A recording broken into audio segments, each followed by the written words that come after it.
Assalamualaikum warahmatullahi wabarakatuh. Bagaimana kabarnya hari ini teman-teman? Semoga kita selalu dalam keadaan sehat dan selalu dilindungi oleh Yang Maha Kuasa. Amin, amin, ya rabbal alamin. Sebelumnya, perkenalkan nama saya Budiani Nuningtia. Saya salah satu mahasiswa Universitas Airlangga. Saya saat ini tengah menempuh pendidikan di Fakultas Sains dan Teknologi Prodi S1 Fisika. Nah, di fisika sendiri ada namanya mata kuliah Fisika Komputasi 1. Video ini sengaja saya buat sebagai pengganti ujian tengah semester mata kuliah Fisika Komputasi 1. Nah, di video kali ini saya akan membahas 3 hal. Yang pertama, apa itu bahasa pemrograman dengan GNU Octave. Yang kedua, tutorial pengoperasian matriks dalam GNU Octave. Dan yang terakhir atau yang ketiga adalah membuat flowchart dari sebuah algoritma. Penasaran bagaimana caranya? Stay tune di video ini ya. Halo teman-teman, balik lagi bersama saya Widya Ningtyas. Kali ini kita akan membahas bahasan yang pertama ya, yaitu bahasa pemrograman dengan GNU Octave. Sebelumnya kita harus tahu dulu bagaimana sejarah bahasa pemrograman dari zaman dulu sampai zaman sekarang. Nah, bahasa pemrograman itu sudah ada sejak pertengahan abad ke-19. Letak dasarnya adalah Ada Lovelace. Dia penulis kelahiran London 10 Desember 1815. Kiprah Ada dimulai ketika dia berusia 17 tahun dan bertemu seorang matematikawan Inggris yang bernama Charles Babbage. Nah, Charles Babbage saat itu tengah membuat sebuah program yang bernama Difference Engines. Nah, saat itu Charles tertarik dengan tulisan-tulisan Ada Lovelace. Begitu juga Ada Lovelace yang tertarik dengan program si Charles. Akhirnya mereka berdua bertemu kemudian menjalin sebuah kerjasama.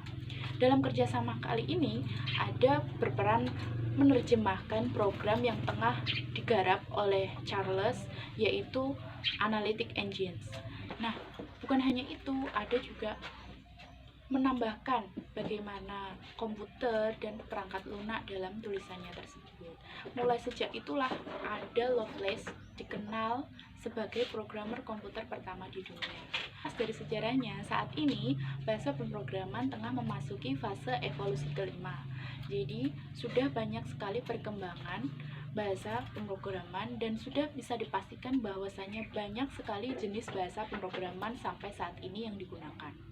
Teman-teman, kalian pasti tentunya selalu memakai aplikasi-aplikasi dalam kehidupan sehari-hari, seperti aplikasi game online, aplikasi belanja online, aplikasi ojek online, kemudian bahkan media sosial. Atau kalian juga pernah melihat mesin-mesin kasir yang ada di swalayan-swalayan tertentu.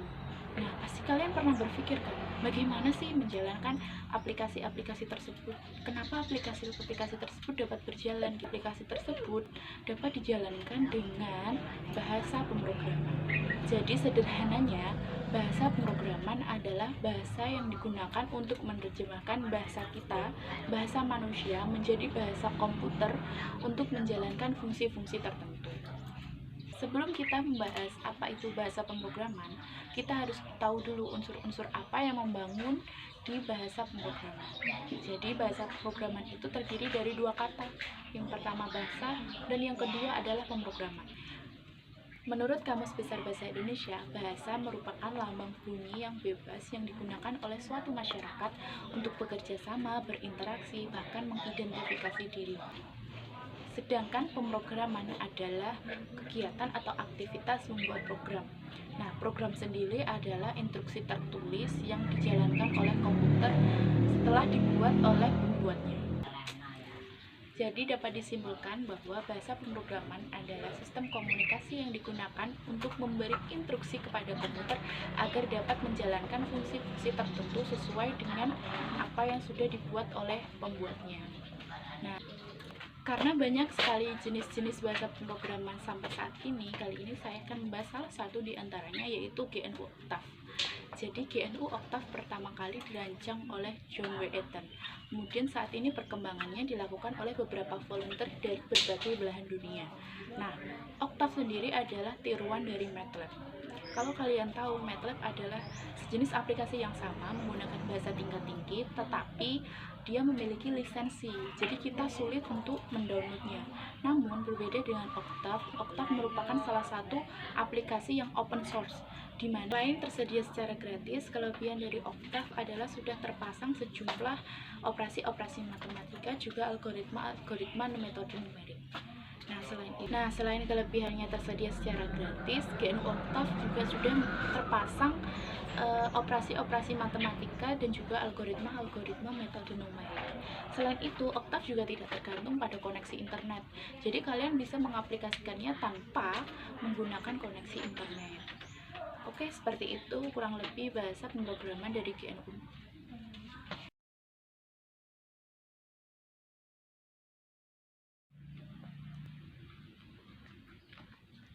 Duh, kok susah ya? Gimana cara ngerjainnya? Udah banyak, susah-susah lagi. Hah, susah? Apa toh apa? Mau ngerjain apa? Ini loh, perkalian matriknya susah. Oh, susah. Oke, jangan bingung, kita buat programnya aja di Octave. Mau tahu, penasaran gimana caranya? Jangan kemana-mana, tetap di sini. Halo teman-teman, kembali lagi bersama saya Widya Rindeng Tias. Sebelum kalian lanjut nonton videonya, jangan lupa like, komen, dan subscribe ya.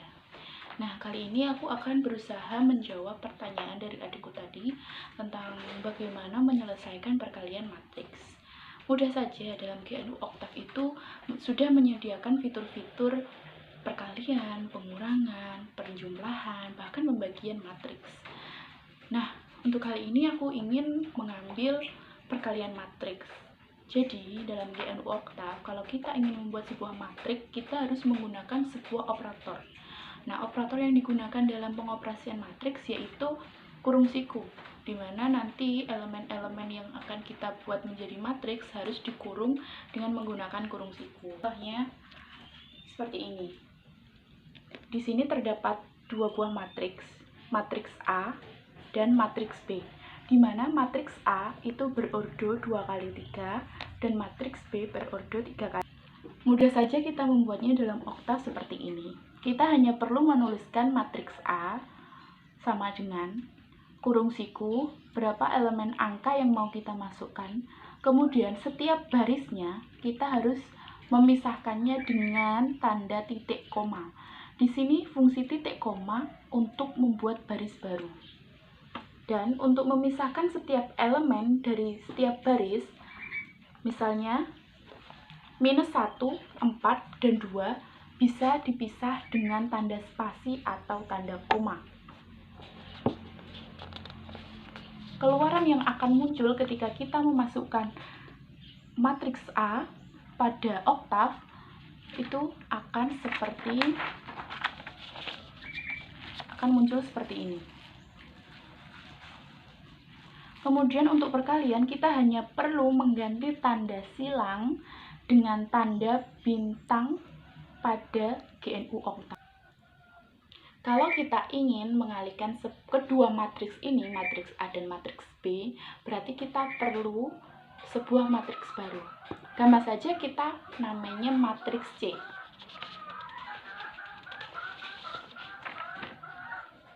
Jadi, matriks C adalah perkalian dari A dan B, perkalian dari matriks A dan matriks B. Secara manual, perkalian ini perhitungannya perlu ketelitian. Jika kita tidak teliti, maka hasil dari matriks C juga akan salah. Oleh karena itu, dengan mudahnya kita bisa membuat ini pada GNU Octave dengan menggantikan tanda silang dengan tanda bintang. Jadi kita ketik saja C sama dengan A kali B. Kemudian kita run. Setelah kita run, kita simpan filenya dengan nama perkalian matriks. Kemudian kita lihat di command window, maka hasilnya adalah sebuah matriks berordo 2 kali 3. Oke, seperti itu caranya. Itu berlaku untuk semua matriks berordo berapapun. Jadi kita bisa menghitungnya hanya dengan menggantikan tanda silang menjadi tanda bintang. Selain operasi matriks, kita juga bisa mengoperasikan matriks-matriks lain, seperti kita mencari transpose, determinan, kemudian inverse, seperti itu. Nah, di sini aku mau menambahkan bagaimana kita cara menghitung transpose matriks. Kalau kalian tahu transpose matriks, nah, selain operasi perkalian matriks, saya juga akan menambahkan sedikit bagaimana cara kita menghitung transpose matriks. Dimana kalian tahu kan, transpose matriks adalah mengubah kolom menjadi baris atau baris menjadi kolom. Nah, di sini saya memiliki matriks berorder 2x3, di mana A adalah 2, 1, 3, dan baris yang kedua adalah 2, min 2, dan 1. Mudah saja kita hanya mengetikkan dalam Octave di kolom editor, yaitu B atau sebagai matriks baru sama dengan A petik 1. Nah, maksudnya A petik 1 ini adalah tanda petik 1 di atas itu bermakna sebagai transpose matriks. Nanti akan muncul dalam Octave, yaitu berupa matriks A yang matriks aslinya berupa matriks berorder 2x3 dan matriks B yang berupa matriks berorder 3x2. Jadi transposnya akan berbentuk seperti ini. Oke, sekian pembahasan yang kedua. Nantikan pembahasan selanjutnya ya. Nah, kali ini saya akan menjelaskan tutorial tadi secara langsung dalam aplikasi GNU Octave ya. Jadi yang pertama, setelah kita buka GNU Octave-nya, tampilan yang pertama akan seperti ini. Kemudian kalian klik pada editor. Kemudian kalian tuliskan apa yang akan kalian buat pada kolom editor. Yang kalian harus tuliskan pertama yaitu clear all dan CLC. Nah, fungsi dari clear all dan CLC ini adalah menghapus histori sebelumnya, jadi mengosongkan keluarannya nanti. Kemudian kita klikkan this, atau fungsinya ini akan menampilkan kata pada hasil keluaran. Misalnya kita membuat program perkalian matriks dengan tanda petik 1 dan tutup kurung. Kemudian kita membuat sebuah matriksnya. Tadi kita mempunyai matriks A dengan order 2x3 yaitu minus 1. Jangan lupa kasih operator kurung siku. Kemudian kita ketikkan angkanya. Minus 1, 4, 2. Kemudian kita pisahkan barisnya dengan titik koma. Kita ketikkan baris yang baru 1, 6, dan minus 2. Kemudian tutup dengan kurung siku. Kemudian matriks B sama 2, 3, 1, kemudian 1, 4, 2, dan dipisahkan dengan titik koma. Nah, selanjutnya kita harus punya matriks baru, di mana kita namai matriksnya sebagai matriks C, adalah perkalian dari A kali B. Kemudian kita run, kita save dengan nama perkalian matriks. Save. Setelah kita save tadi, kita lihat pada kolom command Windows. Maka keluarannya akan seperti ini. Mudah kan kita menghitung perkalian matriks? Nah, untuk kalian yang mau tidak memunculkan matriks A dan matriks B, kalian bisa gunakan tanda titik koma setelah kurung siku. Ini akan membuat matriksnya beroperasi namun tidak dimunculkan pada outputnya. Coba kita lihat. Nah, maka keluarannya hanya matriks C. Selanjutnya untuk yang transpose, kita buka new script lagi. Kita ketikkan clear all dan CLC guna menghapus story yang lalu. Tadi kita memiliki transpose. Tadi kita memiliki matriks A sama dengan kurung siku 2. Coba kita memisahkan elemennya dengan tanda koma. 1 dan 3, kemudian kita buat baris lagi dengan titik koma. 2, min 2, 1 kurung siku.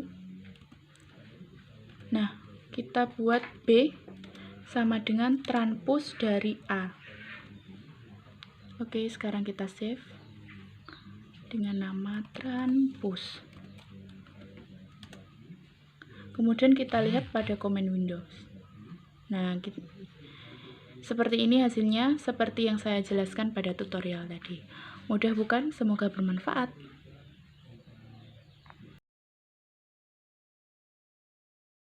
Halo teman-teman, balik lagi bersama saya Widya Dinantia. Sebelum kalian melihat video ini, kalian klik terlebih dahulu tombol like, komen, dan subscribe ya, jangan lupa. Terima kasih.